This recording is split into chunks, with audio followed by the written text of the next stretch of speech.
Welcome to This Is Whole Life, a podcast from the Whole Life Church in Orlando, Florida. Join me, Ken Wetmore, lead pastor, and Melanie Bachman, our worship pastor, along with our communication team, Randy and Lucas. Take a look back, a look deeper, and a peek into the week ahead. Here we explore meaningful conversations about spirituality, community, and living with purpose. We don't have all the answers, but we are walking the journey together. Wherever you're listening from, you're wanted here. This is Whole Life.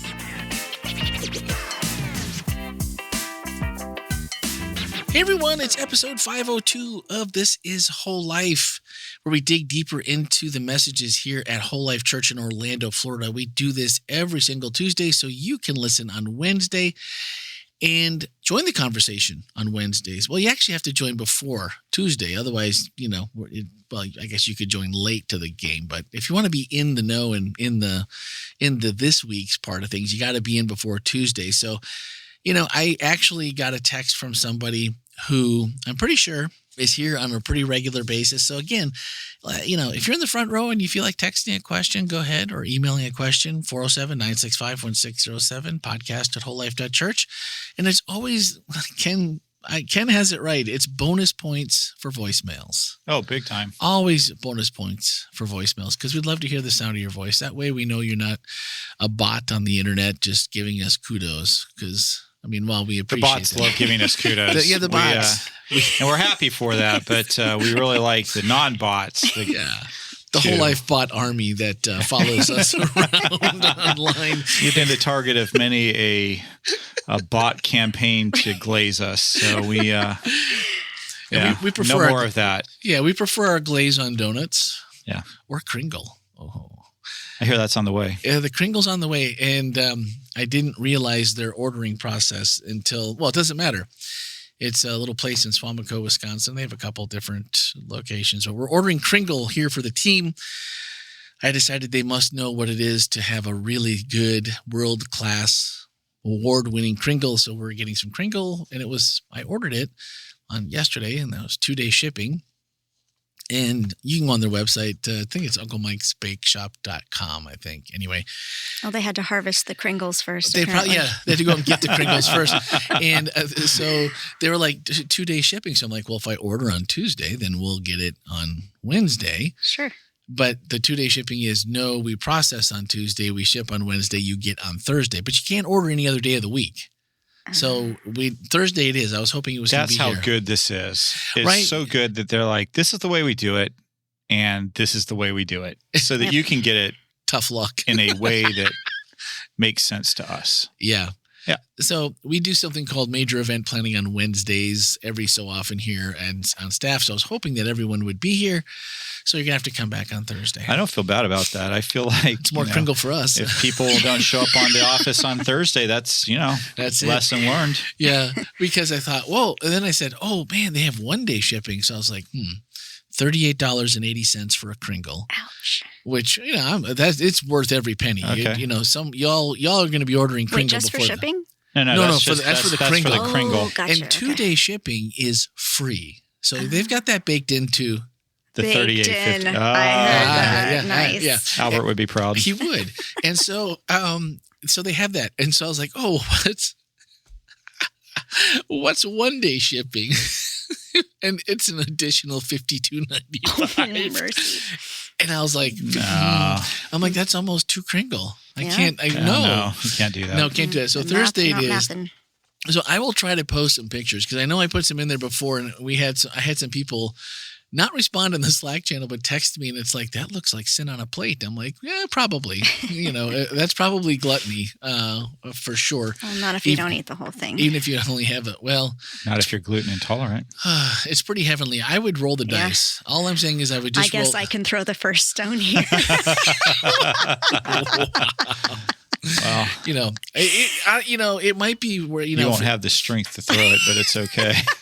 When you break out in a rash, it's okay. Just you'd be like, it was worth it. I really believe that. So anyway. All right. So this week we were talking about, was message 3. This is from January 17th here at the church. And we're part of our Greater Things. It's our theme for the year. And we're working through systematically, what does Greater Things means? We talked about week 2 was Our mission. Right. The mission. And this week we're up to values. We did have, before we get to that email, I had so many people stop me this week. And so that's a golf clap. That is just a generous, not low level, but the meaning and the feeling behind it is genuine. That everyone was like, man, you really upgraded when you let the rest of the crew do the voiceover work in the beginning. And I was like, yes, it did. It greatly improved. I was super tired when I did it myself, and the music was wrong. Nothing worked well for me that week, and I was up really late doing it, and then letting you guys all take over the pieces. So kudos to you guys and Lucas, who's not here with us today. I'd like to mention that I did mine in one take. I'd just like to just put that out there. And I didn't take the what was the take? The last take that Melanie did. I should have used it. That you guys, that was a little too friendly take. Yeah, it was. Yeah. It should have. I gave options, Ken. That's what I did. I gave options. Well, I guess that's technically true. And everyone said that there's the good option and the bad option. And then the funny option. Wow. Woo. But everyone agreed that Lucas was the proper voice for This Is Whole Life. Definitely. For that part. So Yeah. we did have to slow him down in post a little bit because he talks a little bit fast. So we had to, instead of This Is Whole Life, This Is Whole Life. And it sounded perfect. So Look at there you that. go. Mm-hmm. Power of post-production. But anyway, so kudos to you guys because that was a big thing. And I know that Melanie's not a big fan of the new theme song, but It's growing on me a little. yeah, 8 or 9 people were all Lillian. I met with her for coffee this past week, talking about some podcasting ideas, and she was like, "I really like the new theme music." And I like. You've been out whipping up votes for yourself, haven't I you? have. I think you've been out there I've been out like stumping it. campaigning. I think maybe Ken, you and I need to go on a campaign and see what we can discover. We have 17 people who disagree with your 4. That's right. I have 47 signatures. If there's a survey during first and second service this next week as well, guys, you'll know what it's Maybe we going ought to have a weekly survey. That would be awesome. All right. So, and then Who gets voted off the island this week? yeah, there's probably me because last week you guys are just amazing because every time I make a mistake in editing or if it's late or something doesn't come out right, I've got 4 or 5 text messages Waiting for you. before 7 a.m. when I wake up saying, hey, there's dead airspace. And I thought it was my car radio. I thought it was this. I thought it was that. I wasn't sure. And so what we don't usually tell you, maybe we need to do some more behind the scenes, but typically we just hit record at the beginning. We turn it off at the end. And then I just, do a little light editing here or there where we get sidetracked or, you say 45 times. The voiceover was one take. A couple of the questions were more than one take.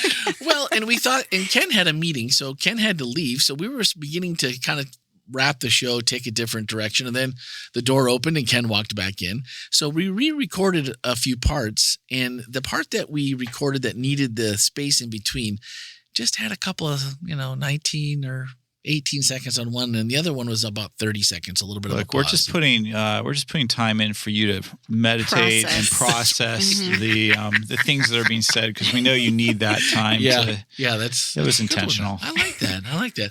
So, but thank you for the heads up.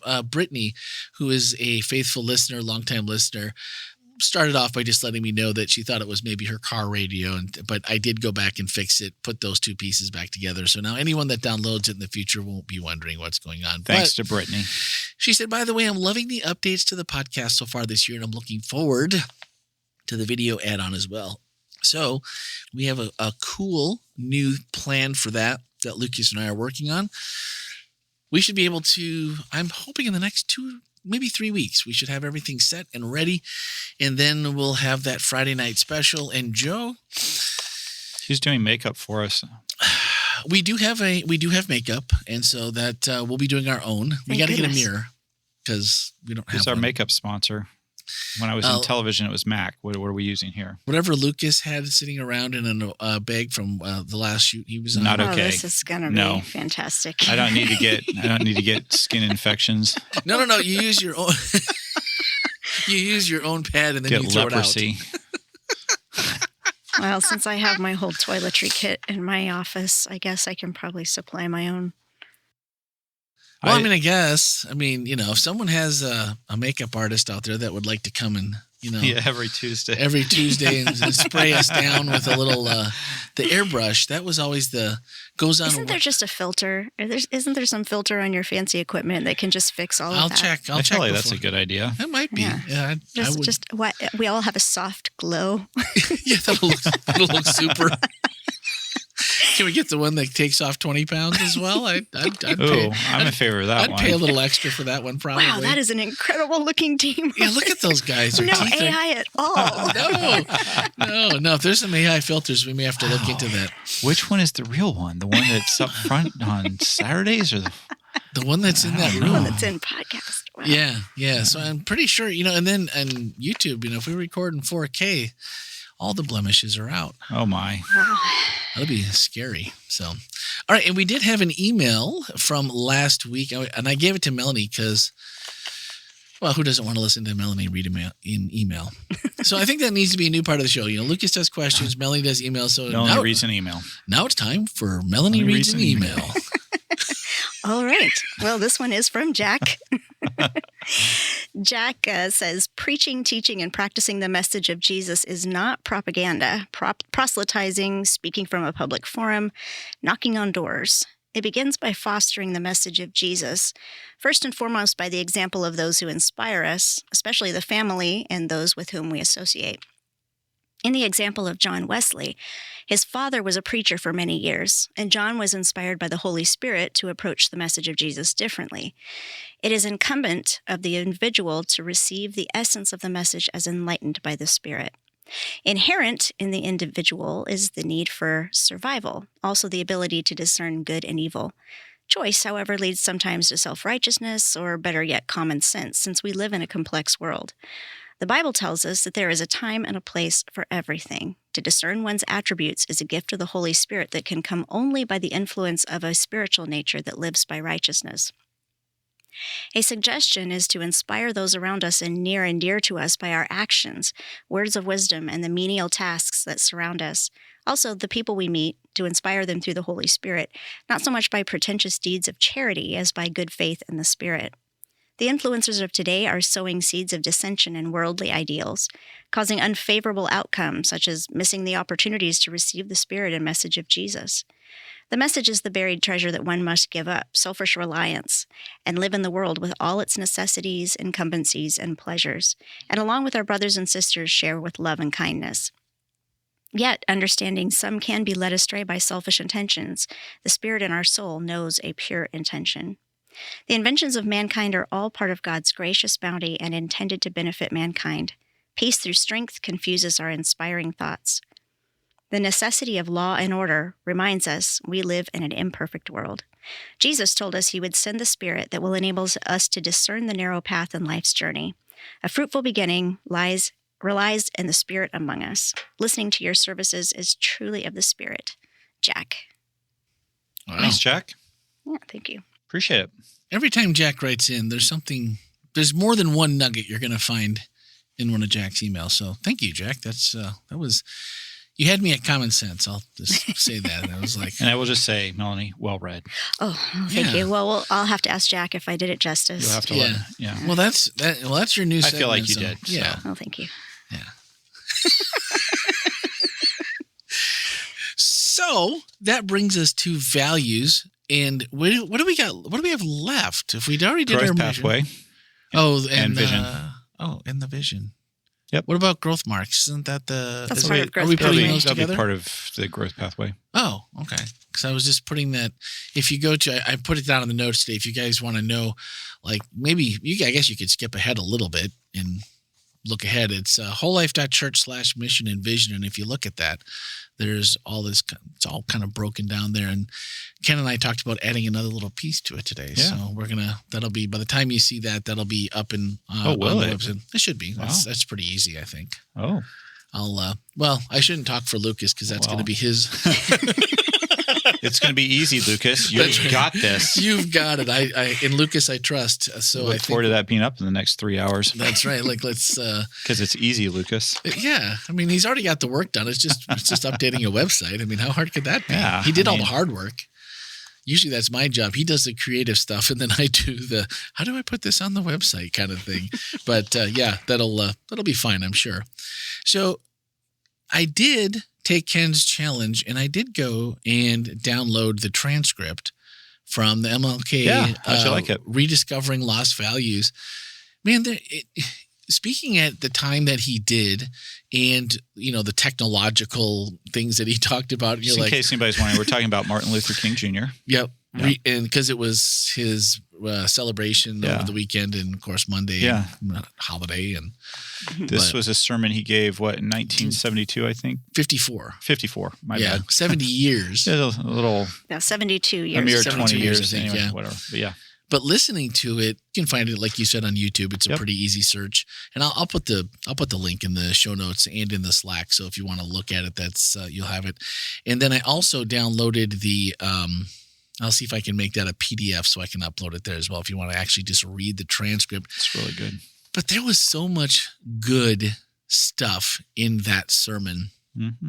And I was just reading someone who was not a fan of MLK and had a lot of really unflattering things to say about him as a Christian, and that he was kind of this person felt like they were kind of a phony, and like he wasn't a real, he didn't really love God. He was kind of a puppet for a movement, and he had all these things to say. And I was like, wow, that just doesn't seem like the person I've read about that I've listened to, or speeches, not speeches, but sermons and speeches that he's done before. And reading this, I was just like, man, this was so far ahead in thinking, and just realizing even for the time that it was, just realizing how dependent we are on God and the values that God puts into everything. And I was like, man, that just kind of, it felt good to be like, that's the guy I thought I was reading about and knew a little bit about anyway. I'm not an expert, but. Martin Luther King Jr. was an incredible figure in history. And I think anybody who tries to diminish his contribution is being vastly unfair.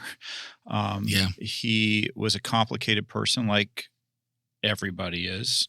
There's a lot of Bible characters that are complicated people that serve the Lord and do things imperfectly at times. I think MLK would have been the first to tell you that he wasn't a perfect human being, but I think that one of the things that we should really recognize is that the fruit of what Martin Luther King Jr. was accomplishing. He was bearing the fruit of peace.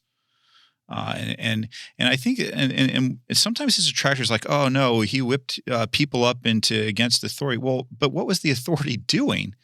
The authority was trampling on the rights of God-made human beings.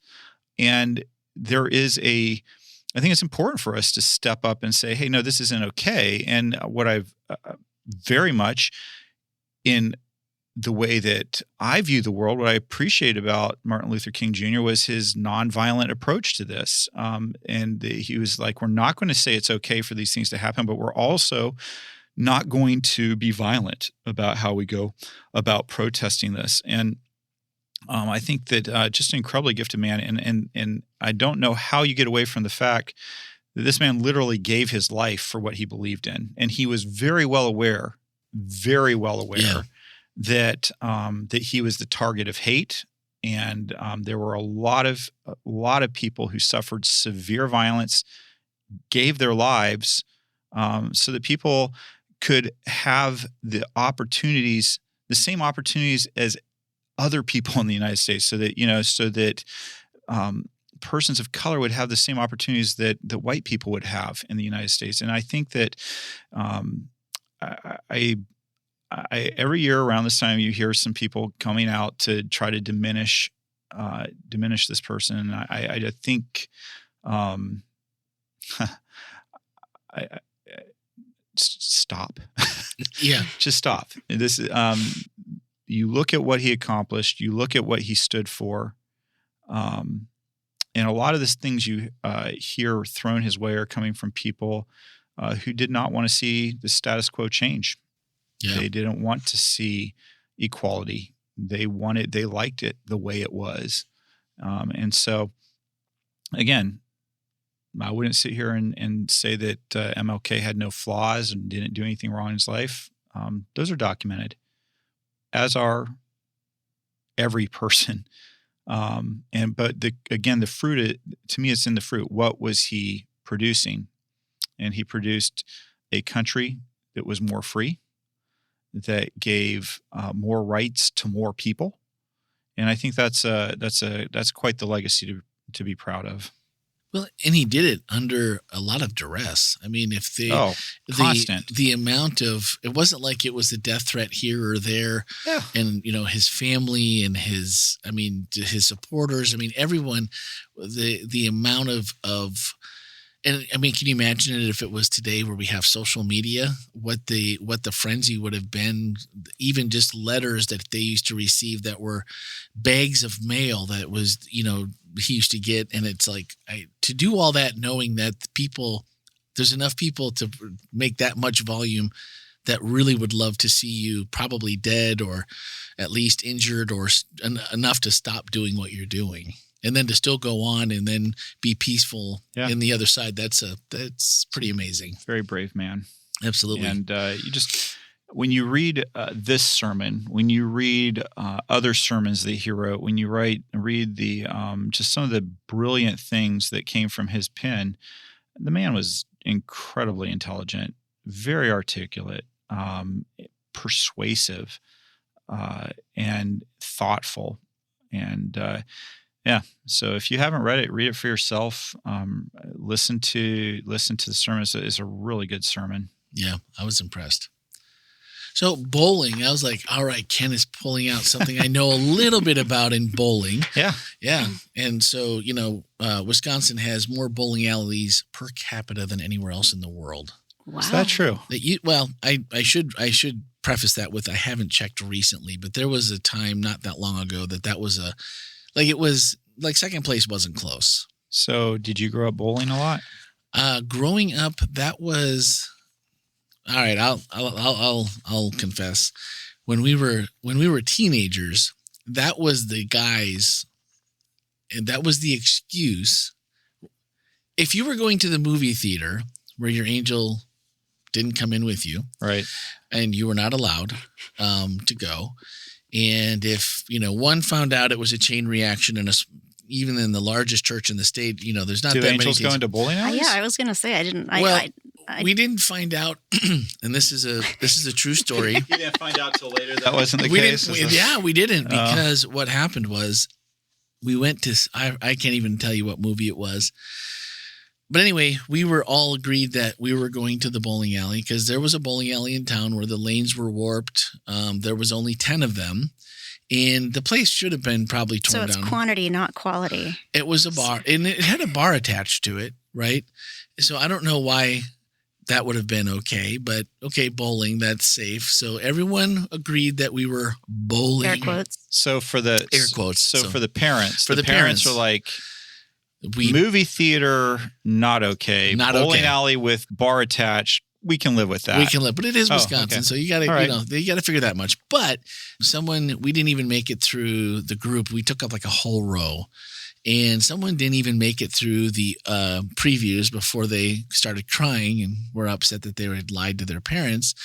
And so then I'm guessing that wasn't you, Randy. No, I didn't leave. I'm like, oh well. Door's right over there.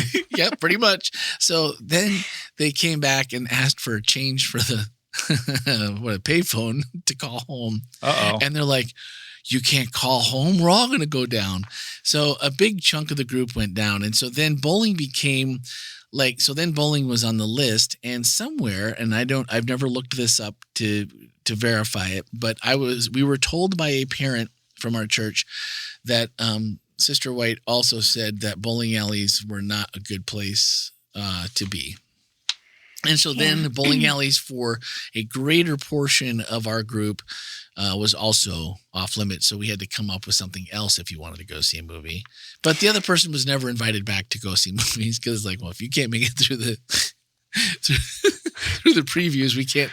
Well, and the list of things that you can say instead, like can't be tennis, can't be bicycle riding. Well, you Can't also be playing chess. You also what's left over? But you got to think of things that can happen in winter. Going to go no, not meditating. No, but either. here's the thing though. Here's what I'm taking away from this. Shunning is not just a church activity, apparently, because you were shunning. No, of course, okay, no. all right, You gotta, all right. yeah, of course, we were shunning, and we probably shouldn't have, but. You know, their parents came to pick him up, and the theater was dark. I'm like, they're not going to come in here. Their angels ain't coming in with them just because they're going to bust us. So they're not coming in. We'll be fine. So just everyone keep your mouth shut. Solidarity. That person, I don't know how they got here. Should I ask what the movie was? I want to say my recollection was that it was Top Gun. But I'm also going to say that I'm not I wouldn't put but we were at the Stadium Cinema, which is no longer there. It was right next to Lambeau Field, a couple blocks away. And, but yeah, that was. Okay, so now this is an important question. Yeah. Lambeau Field. Do angels go there? Oh, yeah. Yeah. Actually, our school and our Pathfinder Club were two groups that had separate contracts to clean the stadium after home games.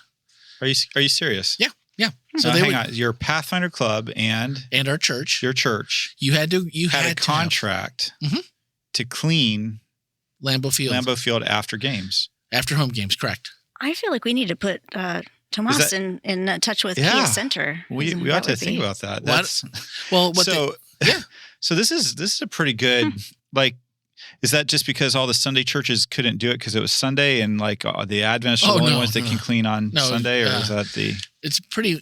Green Bay at that time was very, very well, probably still is. It's predominantly Catholic, right? Yeah. But they would do early mass on Sundays during Packer games because either you do it that way or nobody would show up. Right. It's a religion all to itself. But what they did is in the concourse they would have garbage trucks that would ride through, and they would give which group is going to be sweepers, what groups are going to be scoopers, and what groups are going to be haulers. So you start at the top and you broom everything down to the bottom, peanut shells, beer cups, any trash, to the aisle, into the scooper, a shovel, and it goes into a 50-gallon or, like the tough round garbage cans like you'd have. You throw them over your shoulder and you haul them out down the concourse and you dump them in the garbage truck and you work your way around the stadium. Sounds like you've done all those jobs. I have, as a member of the church, because you had to have, in order to keep your contract, if you said, I think you had to have a minimum of 25 or 30 people on your per team. And if you came up short, contract's done. Contract was like, they were very much like, you have to be able to fill this. If you don't, we're going to give it to someone who can. And then all the money would go to the Pathfinder Club. And then the church it went to, I think it was like the Worthy Student Fund or something. So my dad and my brother and I were always on the team to go out and, clean up after games. And did you get to go watch the game, or was it you just came in after the game was over? They would let you, like in fourth quarter, they would let you in a little early. And if you could kind of sneak off to the side while everything was going on, because they were like just closing concessions. And so then once everybody piled out, as soon as people were gone, it's like they would get you up to the top and like just start working it around. Did you ever meet any players?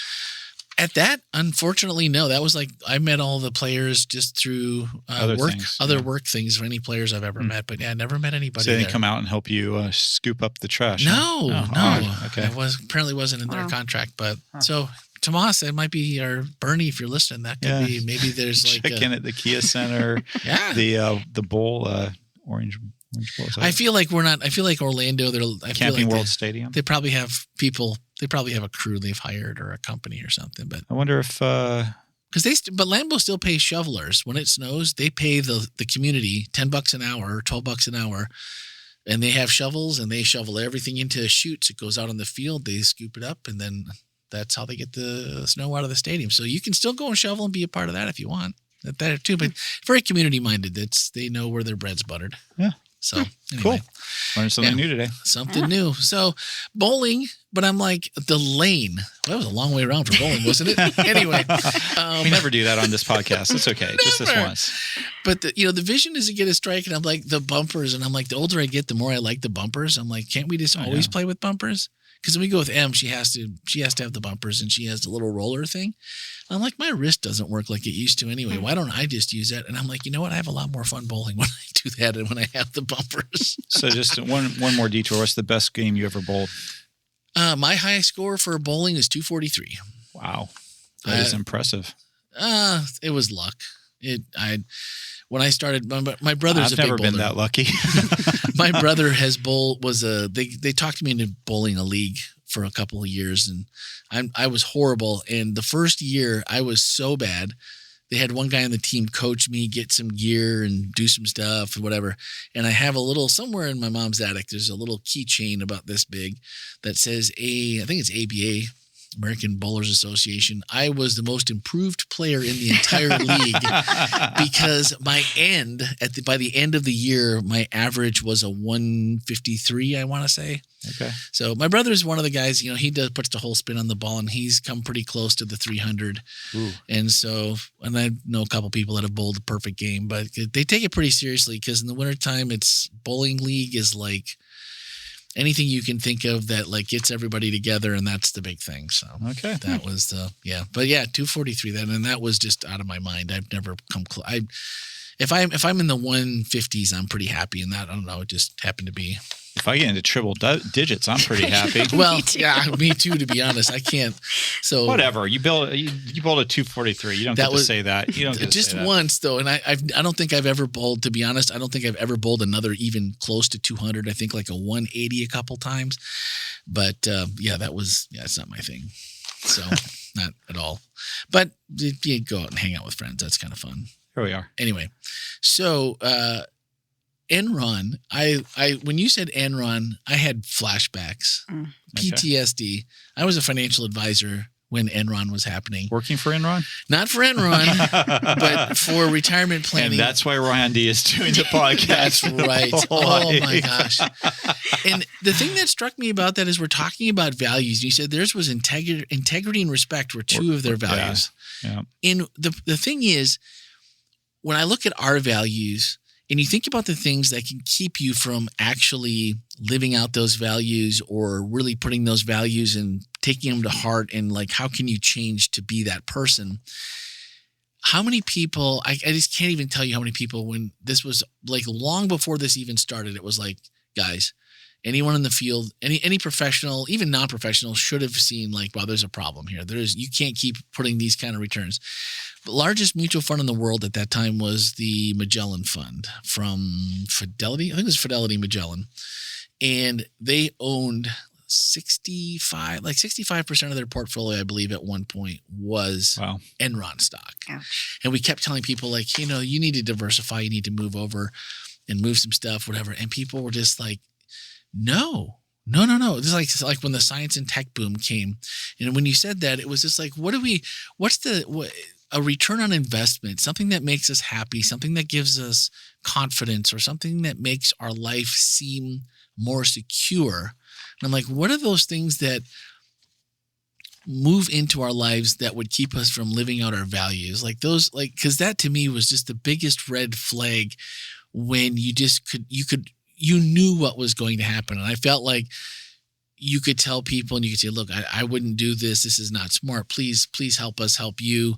You've got all this good. You've made so much money. Just sell and move to a more, right? And I'm thinking to myself, how do we apply that to make sure that we're not putting our values at risk because of something that we hold dear, or we have an idea that it's good for us, or somehow it makes our life better? And I was just trying to think of what some of those might be as I think about, I want to be all in. That would make us compromise our values, you mean? Yeah, that would just make us not even compromise, yes, but in a way that, because people just didn't see it. They're just like, no. I mean, look at the returns. These are 10-year returns. Like, and that's all we used to tell people. Oh, look for the long term. 10 years, 42%. And you're like, well, yeah, but that's not gonna that can't last. It just can't. And I think what if we all, maybe it's things we've held on to for a long time. Maybe it's something now that we're like, oh, this seems really good. And so it just made me think if there was what might be in clouding my vision that would keep me from being inspired, inclusive, involved, intentional, or innovative as a member of Whole Life, just as a church member, as a staff member, as just part of that community. What's out there that could trip us up from keeping our values? I think a big one is talking about it but not living it. Ooh. And that's the I think that anybody can have a values statement. Anybody can say these are my values, but it's another thing to live those values out, and particularly to live those values out when it hurts. Yeah. Using the example of Enron, like I said, one of their values was respect, but they were known for their brutal employee evaluations. I think that basically, I can't remember, but like the bottom percentage of personnel evaluations were cut every year. So if you were in the bottom, whatever it was, 10, 20, 30, 40%, your job was gone. And so what does that mean? Well, that it isn't giving you can say that, well, excellence is one of our values, but the problem is that if you're getting rid of the bottom 40%, people start lying because they want to keep their job. They start doing whatever they have to do to cut throat, and it's not a respectful environment anymore. And again, I'm not suggesting that companies don't have a good reason for getting rid of low-performing employees or things like that, but when it's just an arbitrary percentage point, it's not necessarily, if you've got people that are performing very well, but they just happen to be in the bottom percent, is that respect?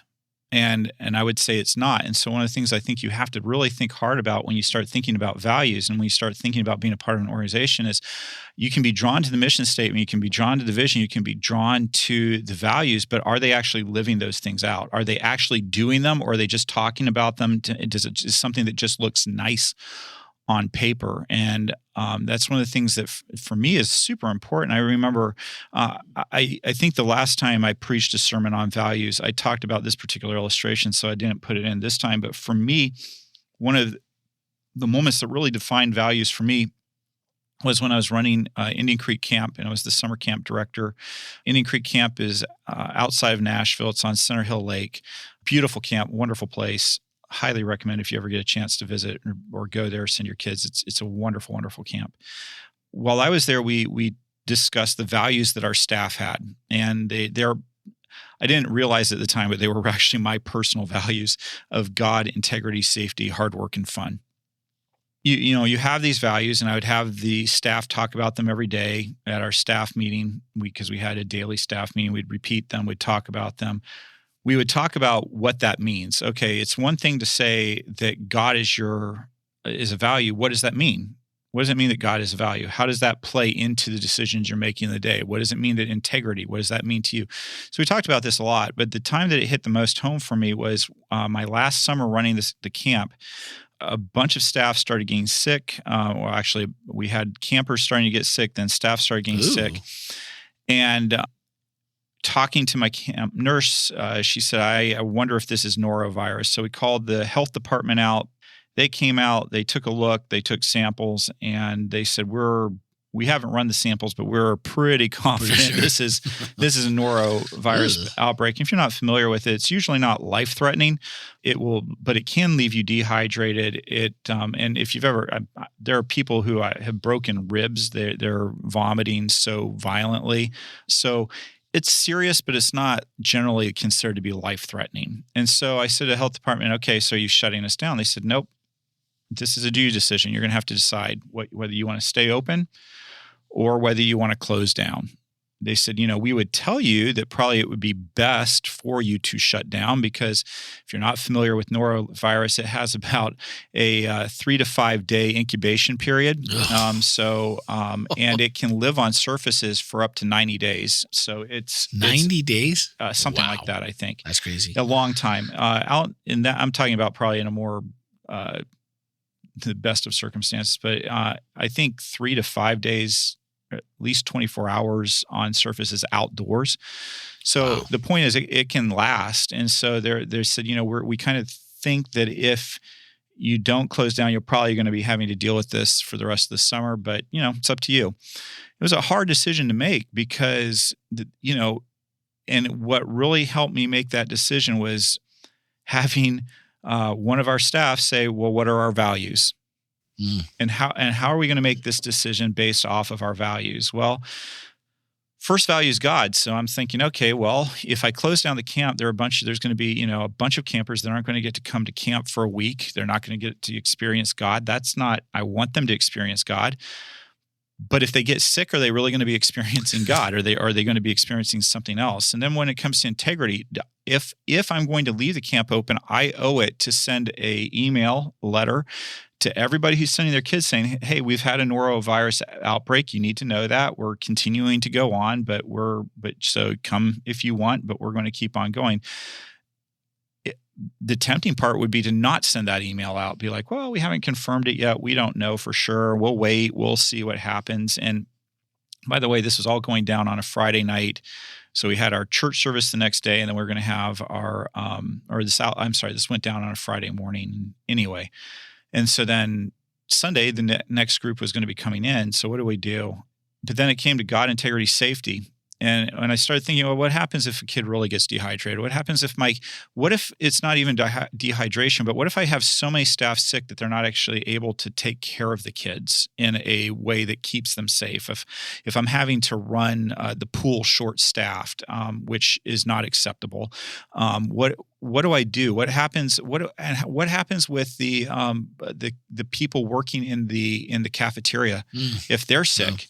And I won't know because it's a 3 to 5 day incubation. They start shedding on day 2 or 3. So there's no symptoms, and they're already putting that out there. And so really, honestly, probably one of the hardest decisions of my professional career was made easier because I knew based on my values what I had to do, which was shut down the camp for a week. And it was painful. It lost the camp $70,000 of income. I had kids coming up to me crying, "Well, I didn't get to go to camp this year because you shut down the camp." And it was painful. It was really, really a painful decision to make. And yet I know to this day that I have zero regrets on doing it. It was the right thing to do. And the thing that we were so blessed with is that we shut down for 1 week out of like 7 or 8 weeks of running the camp. We shut it down for 1 week, and we had 0 instances of norovirus after that. None. It was done because we shut down the camp on Friday. Parents came and got their kids, and then we scrubbed the camp down from like the gates all the way. I had people with bleach out on our on our pool toys, on our lake toys. I mean, everything got bleached. And then sent the staff home for a week. And again, another hard decision. What do we do? Staff aren't working for that week technically, but we contracted with them there, so we still paid them. Yeah. Because that was part of integrity. We contract you. It's not your fault that the norovirus came through here. Yeah. And so this is one of those times where we really got to decide whether we wanted to live our values or we just want to talk about our values. And in life, you can have values, but they're not really values until you actually enforce them. And that's why I said I don't believe the values are the bumpers, because the values are the path. They're the lane. This is the way to get a strike. This is what you have to bowl on to get a strike. And as long as you stay within this area, you're going to be okay. Go off, you're in the gutter. But if you want to really be excellent, you and the people around you, like the staff member that said, "Ken, what are our values and how's that playing?" We all enforce them together. We all say, "No, our value is this, and we are going to be the bumpers that make sure that the ball stays on the lane within our values and doesn't let it go off track." Because as soon as it goes off track, we're not doing what we're supposed to do. Yeah. We're not. Even if somehow you magically got a strike, you didn't do it the right way. you broke the rules. You did things in a way that isn't legitimate. And so, so for me, I think it's so important for people to understand what their values are, and then to enforce them, and empower the people around them to say, hey, when I'm not doing it, please call me out on it. Yeah. Please say, hey, Ken, that's, that isn't one of our, that's not intentional. Doing that is not being intentional. Hey, Ken, and you can do that in a very loving way. Is that, oftentimes asking the question, well, is this an intentional way of going about doing that? There's a lot of nice ways to go about saying it, but we have to be the bumpers that keep us on the values that we all have agreed to. And I just want to say, Randy, one of the things that made my heart so happy, I have got a bunch of emails since Sabbath from people saying, I'm all in. I'm all in. Yeah. And they didn't just say I'm all in. They started saying, and I want to do this value. I had emails from people who said, hey, I want to serve. It made my heart happy. Just we have Family Promise happening. And I got an email from our Family Promise coordinator, Sheila. Thank you, Sheila, for the amazing job you do. And she said, oh, this is so amazing. I think she had 5 or 6 families volunteer to help that came out and said, hey, we're all in. And if we're going to live our value of being involved and helping, and they came out and they're helping with that. And so just love it. I got like emails saying the same thing. I had another email from somebody who said, hey, this solidifies it for me. I want to be a part of the Whole Life family because I believe in these values and I want to be all in. I've been pondering whether I really want to do this and decided, yes, I do want to be all in. So thank you to all of you who are all in and who are saying, yeah, you know what? These values really, truly do matter, and they will make the world a better place. And even if you don't bowl a strike, you didn't wind up in the gutter. That's awesome. But the kind of success you're talking about, oh, I got a strike because it hit the bumpers 4 times and it happened to spin off. That's not sustainable. That's just a lucky shot, and it may give you the false confidence, like, oh, well, the bumpers all the way, baby. There's no gutter balls, right? That's got to be better than no gutter balls. But like you said, we haven't been afraid to fail. Where certain things like, yep, this didn't work, that didn't work, but we're going to move on and do something different. And the goal is not to be testing the boundaries. Well, but that's for sure. The goal is not to be testing the boundaries. The goal is to get the ball down the lane, and to hit the strike, which is your vision. But if that ball is going to go out, it's our responsibility to push it back on, so that it doesn't go where it's not supposed to go. Well, I like the fact that you got that many emails saying that we're in for different reasons, because I think that, like the people for Family Promise, you have to be inspired if you want to be a part of that. You have to be involved to be a part of that, and you have to be intentional. So I love how the fact that all of these went together, and there was some discussion in the chat about how all this came together. And I happened to be in the chat like, hey, they're part of the group. This is what we went through. And people were just like, thank you for taking the time on that team. And thank you, Whole Life, for having that team that stopped to do this, because just like the emails you got, there were so many people that wrote in, as part of being inclusive will attract people of all walks of life. May we never lose sight that we are to preach the gospel that transforms and changes people. I love that I can listen to the gospel every week and be a part of a community that loves unconditionally. Casey said, I just wanted to share how much I love this church and how inclusive it is. God is truly at work here. And there were just a ton. And I know they were talking about it actually in the table, which you can join the table at 10:45 every Saturday morning. There's a discussion. It's an online small community. Yeah. And they were talking kind of about the same thing. So part of that was all happening in the chat as well.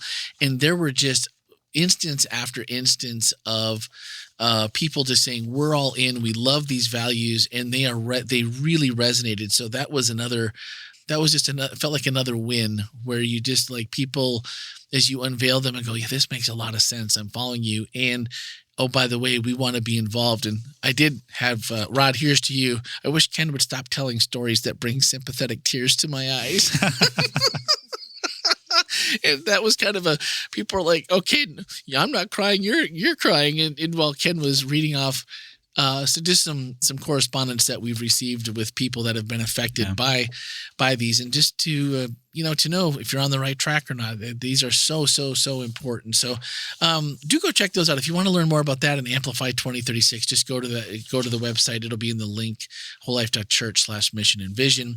And so this week we are fancy values, Growth pathway, and growth marks. and so that's what we're headed for. Oh, those are going to be fun. Yeah. Those will be fun. Yep. So we're going to hit that this week, and then we'll finish up in the week following The following week with our vision. with the vision. And then what's up after that?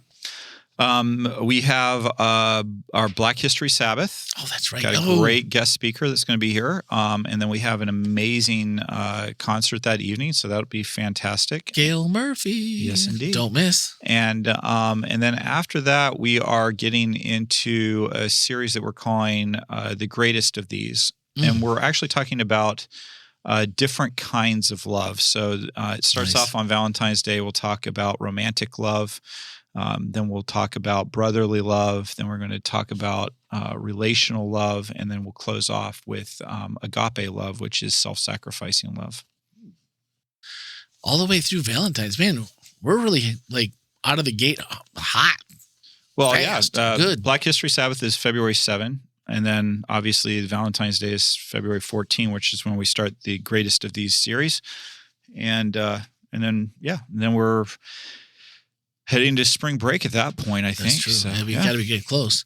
Well, for the Black History Month concert, I had the opportunity and the pleasure of hearing some songs that Gail performed for us while she was warming up, and came over to the church last week, and we filmed a few Nice. promos. So you'll see those soon. You can go to the wholelife.church/events. Everything is there. And there is a place on there that you can share that with people directly right there. So all the information, the concert time, everything. Invite your friends and neighbors. I have a feeling we're going to be full. And one of the cool things, Randy, that you guys just did last week is all the sermon series are up for the year. So if you want to see what's coming up, you can go look and you can see what the preaching schedule looks like pretty much through the end of the year. Yep. And almost all the graphics are done. We've been working hard to, and this was something that you guys have asked for, was we want to know what's upcoming. We want to know, like, we will, and I think his name, it was Ken.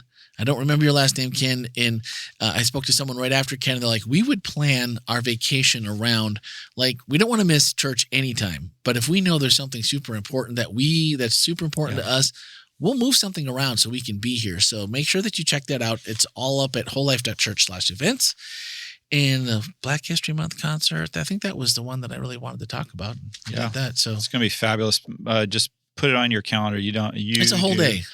Do not want to miss it. It's going to be amazing. Bring lunch with you, or go out and come back, or whatever, if you're that. And I do know that we will be streaming that, so you can watch for that. But there's nothing like, if you've never worshiped with Gail Murphy in person, let me just tell you that you're missing out if you haven't. Yep. And take that opportunity and come and hang out with 500 or so of your closest friends, because I have a feeling it's going to be a lot of people. Good stuff. Good stuff. All right, guys, that's going to do it for this week. Thanks for listening, and have a great week. Thanks for listening to This is Whole Life. If today's conversation resonated with you, we invite you to subscribe, share, and leave a review on your favorite listening platform. To join the conversation, send a text or voicemail to 407-965-1607 or email podcast@wholelife.church. To learn more about Whole Life Church, worship with us online or in person, visit our website, wholelife.church. Until next time, this is Whole Life.